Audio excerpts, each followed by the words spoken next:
Boni Sana to the show this Relationship Tuesday. We want to start talking about weddings and marriage. And indeed, the fact is, a lot of people want to get married, which is a good thing. But a lot of people are focusing on the wedding day and not the actual marriage. And that tends to be a problem. And that's what we want to discuss today.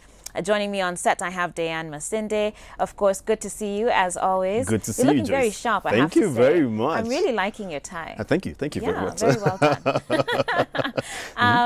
Karibu sana to the show, Diane. Asante. And even as we get started, guys, the SMS line is 22999. We'd love to hear your feedback on this topic. You know, what do you think about this sort of new culture that we're having today of spending so much money on weddings? And we're going to try and investigate some of those numbers just a little bit to give you a sense of exactly what people are doing and not actually focusing on the marriage. Is it important to you to have a big wedding, you know, and a lifetime of happiness in your marriage, or to have this grand celebration and then whatever happens, happens? Let us know. The SMS line is 22999, and you can also reach us on our social media platforms. That's at Switch TV KE on Instagram and at Switch TV Kenya on Facebook and Twitter. So, Diane, let's get started. Yeah. We're having these perfect weddings. Yes. And just very weak marriages. Exactly. Perfect weddings, weak marriage. I think that's a wonderful way of putting it. Yeah. And because sometimes you look at you can look at a wedding as a house. Right. And then the marriage is a wedding as a door, and then the marriage is a house. So you have beautiful doors but very pathetic houses. You know, so you need to find out, because our wedding only takes a few hours, but marriage is for a lifetime. Marriage is for a lifetime. And so the problem is that we've actually made like a marriage to look like an achievement, and then the wedding is the award ceremony. Like, woo, nimefika, I've made it. So because now you mefika, we like cheer for you, like, woo, and then you enter over there. Once you get into that union, you're like, my goodness. And trouble even starts immediately at honeymoon. That's where trouble, for so many, for so many of them. It's actually very sad, because there are stories of people who, after their honeymoon, are like, by the way, this was a mistake. This was a mistake. Yes. I'm out. Yes. Peace out. Exactly. Exactly. What was all the hype for? You know, so you enter inside there, and then you're lying next to somebody, you know, like you're told about the honeymoon night, and then you turn to that person, you're like, this is a complete stranger. Yesterday was amazing. All these people came around, and those people who came, a lot of them, they came because they have vested interests. You have family who are there for the dowry. You have the MC who's there for a salary. You have the cake cutting person who's there for a salary. So all these people, they want you to have the big day because it's for their own interest. Or even those people who are putting pressure on you to have, this wedding, you know, like it's just a lot of pressure, and it's totally unnecessary. But why do you think we are doing that? I mean, surely we have to know that deep down inside that this isn't necessary. So what do you think is going on as far as why we're focusing so much on the wedding beyond these people, like knowing that, you know, someone is there for a salary? I'll give you a good example. You know, like most of the times men only oil their face. So they don't take care of, they don't all the other parts. Why? Because we pay so much attention to what the public sees than ourselves. So we focus so much on the public. Like, you know what, let's do this for the public, and that fascination of I want to be seen as. You know, so you're doing that wedding not even for your spouse, not even for yourselves, but for people, so that you can be seen that, you know what, your wedding was on point, you know what, who so and so came. That's why you have bridezillas and grooms who are stressed up and depressed. Why? Because you're putting so much pressure for a show. It's literally a show, you know. So you go ahead over there, you put up a show for people, and the show is public. And then what about the private? Because once those people leave and then they go, and then you're just the two of you, if you had not prepared for that marriage, that union, which is a lifetime, because the wedding, remember, is just a door. There you go, you have trouble. A lot of times, people are not investing in premarital counseling. So you find somebody who will spend 70,000 on a cake, 200K on a limousine, but they don't want to spend any time or even money on premarital counseling. And sometimes the premarital counseling is free. Even when it's free, that's what I don't get. They don't want to go ahead and actually engage in it. So that tells you that they're focused more on the razzmatazz, the glitter.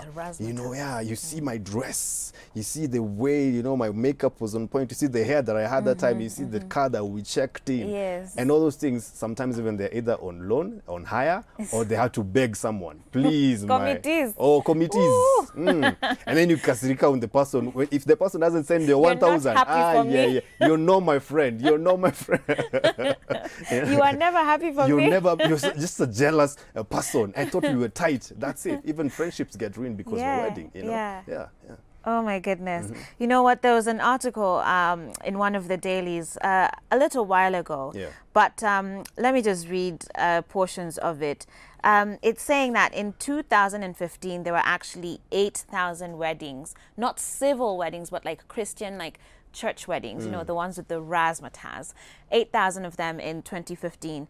There were 9,300 a year or two later, actually in 2017. But this is what it's actually saying. Expensive marriages have been found to last shorter than cheaper ones by one scientific study. Like there's actually a science now to this. And then it was saying the 2014 research actually covered 3,151 adults in the United States, and it had interesting findings. It showed that women whose weddings cost more than 2 million shillings were 1.6 times more likely to divorce than those whose weddings cost between 500,000 shillings and 1 million shillings. Those who spent 100,000 and below, the findings said, had a lower than average rate of divorce. What comes to your mind when you hear that? What comes to your mind? You know, first of all, I need to be very clear. We are not against weddings. Absolutely Weddings are very, very important because weddings are also a communal thing. And I think also sometimes also for ladies, it's a matter of clarity. It's a show of clarity that yes, you are mine, also to the husband, yes, you are mine. So that let's get that in order. So you're doing this as an entry point to your marriage. But then how do you do it? That's the key thing. Because a lot of the times you look at the people who are spending so much money, then the financial aspect comes into it. You cannot afford that expensive wedding, but you're pushing yourself. You must have that thing. So you pull in your resources, sometimes even to take a loan. I know some people who've taken a loan to have a wedding.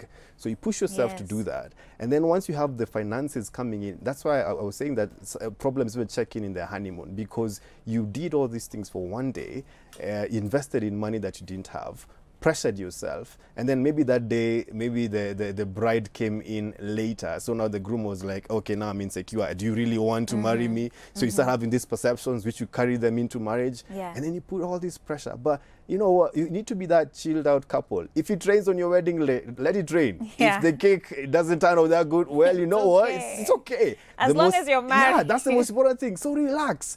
Don't put so much drama into this one particular day. Relax, because when you put that drama, that's the foot in which you start your marriage. And then that's it. All right. Let me read some of the comments that we're getting on Facebook this morning. Thank you so much to all of you who are tuning in. Again, the Facebook handle there is @SwitchTV Kenya. We'd love to take your feedback. Cassandra Sasha, I guess, says, looking lovely as usual, Joyce, thank you very much. And you say, and I always like how Diane laughs. Literally tickles me. Okay. Thank you. Irene Candy says, weddings nowadays is for a show. Kamau Catherine, you say, good morning, Joyce and Diane. I'm Catherine watching from Nakuru. I really want to hear about your marriage. Okay. Got married some months ago. I didn't think this is how it is. Sometimes I just find myself being like, in capital letters, I can't do this anymore. Oh my. Okay, Catherine. Hopefully we can try and see how to address that when we come back from the break. Juguna Joseph, you say, exactly. You find guys taking loans for weddings, some of which don't even last. It's just not worth it. Wamboy John, you say, marriage is a lifetime commitment, so be careful. Royal Joseph Ananda, you say, marriage starts in the heart and mind when you move in it with the right intended motive. Wedding is just a platform for having witnesses in taking the marriage. But today's marriages, a lot get into it blindfolded, having no time to study the man or lady. Marriage counseling is now an issue of the past. So sad indeed. Just two more here. Ismail Yusuf Mohammed, thank you so much for watching. You say yes, because after 1 month, the guys, you're bankrupt, or you've used all your money in the honeymoon and not even in a future investment. And finally, Annie Nemo says, some people think that when they have a big wedding, that's how their marriage will be. Big and I guess, you know, lavish and whatever. But that's but it turns out to be the other way around, that their marriages are actually the worst or really suffer a lot. Wow, guys, thank you so much for your comments. Keep them coming in. Again, at Switch TV KE on Instagram, at Switch TV Kenya on Facebook and Twitter. And in addition, you can SMS us. The line is 22999. We're going to be taking a short break in just a bit. But when we come back, we'll continue with Dayan and continue talking about perfect weddings, but very weak marriages. This is Full Circle with Joyce. Stay tuned.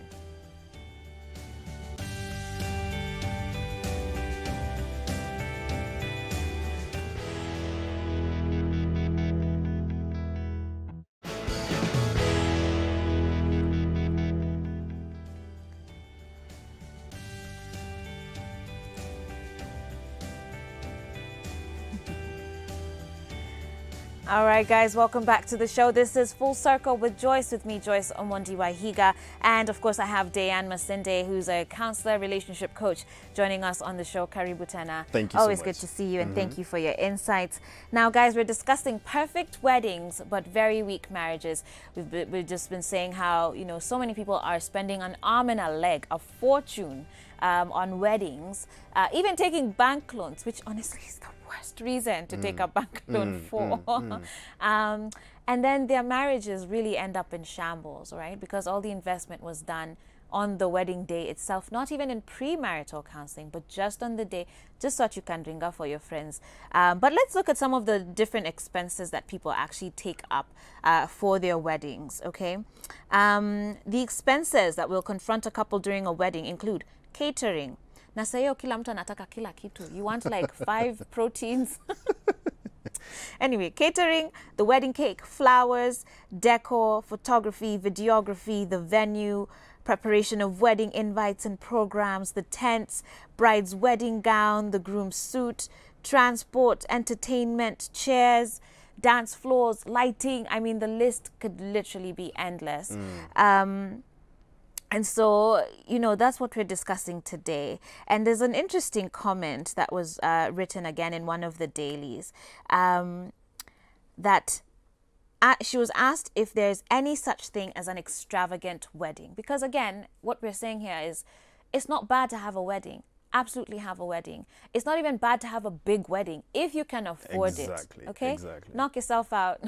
Fly in all the choppers you want if you can afford it. But an extravagance is spending what you do not have, okay? If you have gone into debt because of a wedding, then you were way too extravagant. She also talks about one of the most commonly overpriced items actually being photography. I quote, people are paying 500,000 shillings for pictures of what I don't know what kind. And if you go look at the albums, they are nothing great. It's just a bag of tricks. 500K. Hiyo ni budget mzima ya wedding. That is a lot of money, my friend. Yes, yes. And just before the break, or during the break rather, we were just talking about the simplicity of weddings and how they can still be so beautiful. Exactly. Right? Exactly. You don't have to have a huge budget for the wedding. Exactly. Many of us remember the couple that had a wedding for 100 bob. Yeah. And really within them, you can see that there was true love within, right? It's true. But so many of us really get lost in this gravitas, as you would say. Yes, yes. And one of the influences in that kind of sometimes tends to be our parents, right? Our parents will say, oh, you know, this is my only girl. Haezi enda tu hivyo. Nitaambia nini watu? Nitaambia nini watu? For someone who is in the middle of planning their wedding and maybe they're just saying, Joyce, ata ujui, my people are stressing me out. What sort of counsel would you share with them this morning as far as how to deal with their parents and the concerns about finances for their wedding? Okay. When it comes to parents and in-laws, don't get to know them just when you're about to get married. Build a relationship even before. Because sometimes parents give us headaches like that because we're strangers to them. They're like, wewe unafanya nini? Unafanya kazi gani? And then now they throw in those demands. But when a parent or an in-law, when a parent actually is a friend of yours, when the parent of your partner is a friend of yours, it's easy to work these things out because you've already demonstrated that, you know what, I'm in this for the right reason. We know each other. This is the much that I can actually afford. And there's some parents actually who can help even in financing a wedding. There's such instances where a parent goes like, you know what, I can give in some money for that. There's such parents. So it depends on what kind of parents you have. But key thing, build a relationship even before the time for paying dowry and all those kind of stuff. So that now the parents embrace you, they welcome you. Because when it comes to finances, you need to remember that marriage in itself requires money. Yeah. Marriage, even more money than a wedding, because it is daily. Where are you going to eat? What are you going to eat? Where are you going to live? The bills have to be paid. All that particular things, those particular things require money. And if you don't have the kind of money that you want to do like an extravagant wedding, guess what? You guys, God willing, you're going to be alive 10 years from now. What's stopping you from doing a 10-year anniversary? And then you celebrate your marriage. 20 years, if you want to do it every 10 years, you can still do that once you keep on accumulating more wealth. You can spoil yourselves. You know what, honey? 25 years with you, let's do a nice anniversary. Yeah, you go for a nice honeymoon. And it's just the two of you. Those are memories that you'll keep forever, isn't it? Yes. All right, Dayan, we have a lot of questions coming in, so let me try and get through them. Someone here says, hey, I'm Nancy, loving the show. Another says, good morning, Joyce. I'm Elsie from Juja. Kindly greet Dayan Masinde. He's the best life coach. Hey, Dayan. Thank you. Thank you so much. Well done. Mara, your love. Yes. Hey Joyce, you look awesome. Thank you very much. I'm Frida, watching from Thika, and I prefer a perfect marriage than a perfect wedding, as long as couples live happily and inform the parents for blessing. All right, thank you very much for that. Someone here says, good morning, Joyce, watching from Mombasa. Thank you so much for playing the James Nee song. Thank you for watching. Someone says, hello, Joyce, I love your show and you look good. Thank you. On that question, I'd prefer a big grand wedding because I think on the matter of relationship, you are the one to decide whether the wedding was small or grand. Okay. You can have a big wedding. I think that's absolutely fine. I think what we're trying to emphasize here is whether you can actually afford it, but with the same energy that you put into your wedding day to also apply it to your marriage. Exactly. All right. A lot of guys are asking us questions about, maybe they're struggling with their marriages. We'll see if we can get to those, later on in the show. But for now, let me read something else here. Hello, Joyce, looking lovely this morning. This is Marianne Wanyika from Kasarani. And I'd love to quote Miles Monroe. He says that a broken engagement is better than a broken marriage. People should not be in a hurry to get married. Take time, seek God's kingdom first, and everything else shall be added, not forgetting that a wife and a husband is also an added blessing. Thank you. Absolutely. Great quote right there. Exactly. And maybe as we continue with the questions, you can just give us your reflections on this pressure to get married super quickly and just to rush into a relationship even when people are not, super sure of themselves. Exactly. And if that also then influences, how the wedding day, turns out. I'd like to just remind people of the quote that you gave us about knowing your identity and then purpose, because a lot of the times people are tying their identity on a spouse or on an idea of marriage. Don't be complete and whole in yourself, because marriage is made of two individuals who are whole and complete in themselves. So they're interdependent. They're not dependent like my life depends on you. They're interdependent. I can do life on my own, but I'd rather do it with you. That's what marriage is about, being that interdependence. So first of all, do you know yourself? If you know yourself, you will not allow society, pressure, family to push you, because a lot of the times the biggest pressure doesn't come from parents, doesn't come from society, it comes from self. I can pressure myself. Oh my goodness, I'm approaching this age and I haven't even gotten married. Oh my goodness, look at my peers, they're doing what? So you keep putting yourself that pressure. But when you have a strong identity, you're like, you know what? Marriage is not a must. It was not the main reason why you were created. There's more to life than marriage, kids, and making love. Wow. There's more to life than that. Absolutely. So if you realize that, then you'll be like, you know what, marriage is a union that I walk into. You don't choose the family that you get born into, but you choose the family that you create. Right. Dayan, I think that's really powerful, because when you're saying that you sort of really need to know yourself, value yourself, you can actually make your wedding day an idol. Exactly. Because you're like, oh, you feel like you've waited for so long. So you literally just start fixating on that day. And that's where you find women who've already gone and bought their wedding gowns. They're not even dating nobody. Exactly. Exactly. Not even engaged, but they've already gone and bought their gowns. They've planned their whole day. Don't make your wedding day an idol. Yes. Because then absolutely your marriage is going to suffer because of it. Some more SMSs here. Hello, Joyce and Diane. I'm Mercy and I'm planning my wedding somewhere last week to be. My husband talks about pressure at work and says he's not sure what things will turn out to be, including financing the wedding and even providing for the future. Should what men go through at work or other places affect a relationship? Is this a sign that things might not work out? So maybe that's actually pointing to a good question as far as who should be financing these weddings. Is it on the man? Should the, because there's many women who just want these humongous fairy tale weddings, but they're not willing to put in any, skin in the game. Exactly. What's your take on how then you should finance these weddings that people want? Don't marry a title. Titles are husband, wife. Marry your best friend. Right. When you're marrying your best friend, you're together in this. You know, honey, what can you chip in? Sometimes the ladies actually who earn more money. So do we expect now the man to be like, you can just come together so that he can be like, I have a salary of 50K, this is what I can afford. Maybe she has a salary of 200K, this is what I can. So do it together, not just for marriage, but also for the wedding. In her particular case, she should be grateful that she has a man who's able to express the problems. Because we have men who find it difficult to say there's a problem. So he's voicing out a problem. So that's the first step. Now, if they can come together and talk, you know what, honey, thank you so much for telling me this. How do we work about it? Let's put our heads together and see how we can actually do it. That can be an opportunity for them to learn how to walk and handle issues, because issues will always be there in marriages. You have to marry your best friend so that you're able to communicate. Niko na shida hapa, and then so you come together and be like, you know what solution can we come to? To? Because if you train yourself that, it's going to be very easy to handle issues in marriage, because marriage also has phases. There's so many different phases in marriage.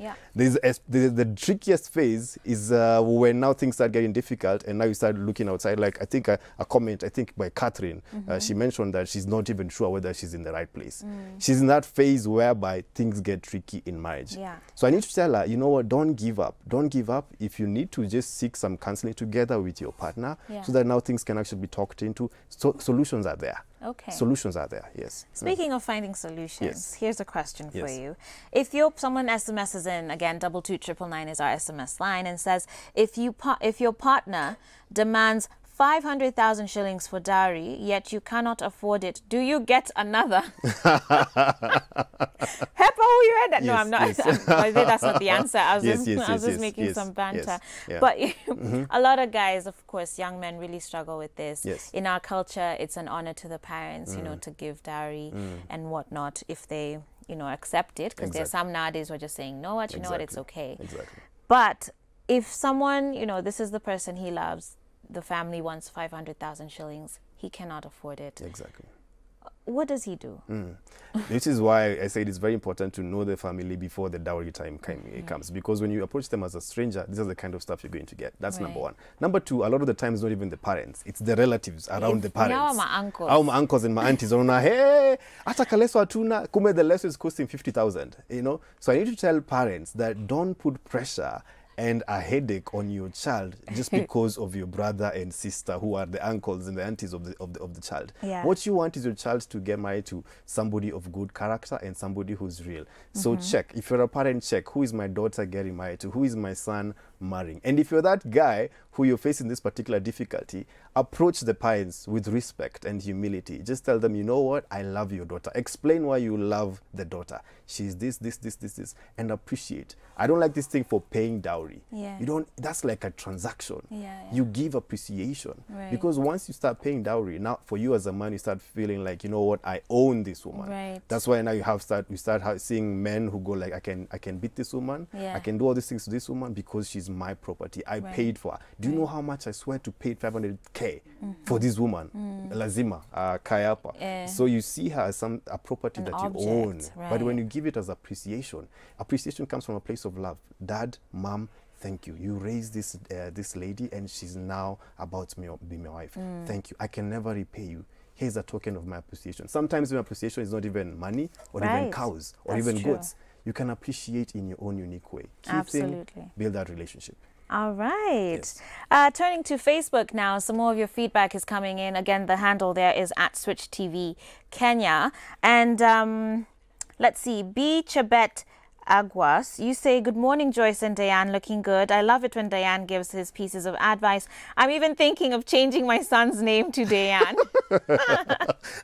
Weddings, and then you say weddings are a scam these days. Thank you for your comment.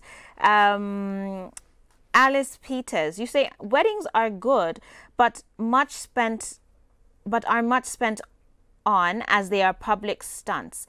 I believe it's good to find the right partner who is your friend. Yes. You both know each other's financial capability and does not have to result to loans. I won't start my marriage with loans. Understand your financial capability. Big up to you, man. Alice. Yeah, That's the way to what do you it. yeah. That's the way to do it. Karuth Kamwangi. Oh my, I love weddings, but I ain't gonna take loans for it. In fact, mostly his or marriages don't last. Asante Sana for your comment as well. Sherry Ann says, nowadays everything is about social media likes, even lavish weddings that mostly don't last. Davies Trapper says, yes, guys have to understand that weddings are not marriages. Absolutely. It's not about that day. Thank you for that comment as well. And I know we've touched on this, but just to reiterate, because we've talked about societal pressure and the pressure that we put on ourselves. But again, social media pressure. It's kind of very sad that literally we can plan an entire day, gather 400, 600, 800 people just so that we have these really nicely taken expensive photographs to put on social media. Exactly. And it's the same thing that actually applies. Do you know how many people out there, when you look at them on social media, they look so happy, but then behind the scenes, my goodness, they're not happy. You know, and we have wives who are telling their husbands, please stop posting about me if you're cheating on me behind the scenes. So on the outside, you look like a wonderful couple, but on the inside, I tell people, before you celebrate your spouse or your partner publicly, make sure you're loving them even better in private. You remember we talked about putting a show. So don't put up a show for the people on social media, on the wedding, whatnot. Make sure that what you have is very legit and very, very real. Because if you get obsessed with doing things for other people, even in churches, like you see, like a person, like the husband and wife, they look really, really good. But when you know what's going on in their marriage behind the scenes, so they're upholding this image. So stop it with the image. If marriage only happens here on earth, there's no marrying in heaven. That's true. Just here on earth. So you have a very short, limited time to enjoy each other. A very short time to enjoy that thing that you have with your best friends, the romance, the intimacy. You might as well enjoy it. Yeah, because you don't have forever to do this. Maybe you can do it for 10 years, 60 years, 50 years. You never know how long you have to do this. So since you committed yourself to enter into this thing, because a lot of the times also, people even don't remember the vows they make on their wedding day. You know, so you committed to something that you can't even remember. What was that? You know? Absolutely. Guys, I beseech you by the mercies of God, do not take loans for your weddings. It's never that serious. Let me tell you something. When you look, legally in Kenya, you can do a civil wedding, which I think will run you like less than 2,000 bob, if I'm not wrong. And if you just want, of course, because, you know, as Christians, we say our marriage is a covenant between God. You can literally have your pastor there with you. Have that wedding, get your legal certificate, because at least you've shown that commitment. You can then go home to mom's, eat chapati and maragwe and celebrate with your loved ones. I have to say that some of the best weddings I have been to have been the most simple weddings. Like there was no budget. There were no round tables with elaborate decor and all of that jazz. And so really, guys, what we're trying to tell you here today is to focus in on your marriage. That is what is most important. Your marriage is what makes you a better individual, even for your community. So, you know, spending time just on the wedding day is a no-no. It's true. Any parting shots for us? Oh, for sure. Number one, people like to say pingu ya maisha. I don't like that type because you're making it look like marriage is a prison. That's why you have some people who go like, you know what, let's haribu before the wedding. You know, before you get married, so you go ahead, you have your stag night, you have all this kind of stuff and whatnot, and you're like, hey, before you cross over, that's the wrong way of looking at marriage. Marriage is not a prison. And also I need to say that if someone is not sexually, emotionally, financially ready to commit in marriage, a wedding will not change them. Just because they give you a wedding doesn't mean that it's going to happen. And then another thing that I've actually noticed is that most of the time we do so much preparations for women for marriage than we do for men. So a woman is going to have a bridal shower where the older women or the ones who have more experience in marriage are going to come and talk to her. So when your husband comes home, you greet him like this, you cook for him, you make sure he washes his hands. So the women are being told how to prepare for marriage. But then a lot of the men are clueless. And yet they're the head of the family. So you're having a head who is clueless how to actually govern and lead his family. I say a man without a vision is dangerous. If a man doesn't have a vision for you when it comes to marriage and family, that man is dangerous. So gentlemen, before you marry a woman, have a vision for yourself and have a vision that includes her. Pow! What a great way to end this discussion today. Thank you, Diane, for being here as always. So what a wonderful discussion. If you've missed it, Aki and Yome miss. Why? Lucky for you, we have a repeat that runs every day at 3 p.m. So be sure to catch up with this episode this afternoon. You can also watch it on our Switch TV website and also on our YouTube channel. When we come back, we're going to be hearing a powerful story of forgiveness right here on Full Circle with Joyce. Stay tuned.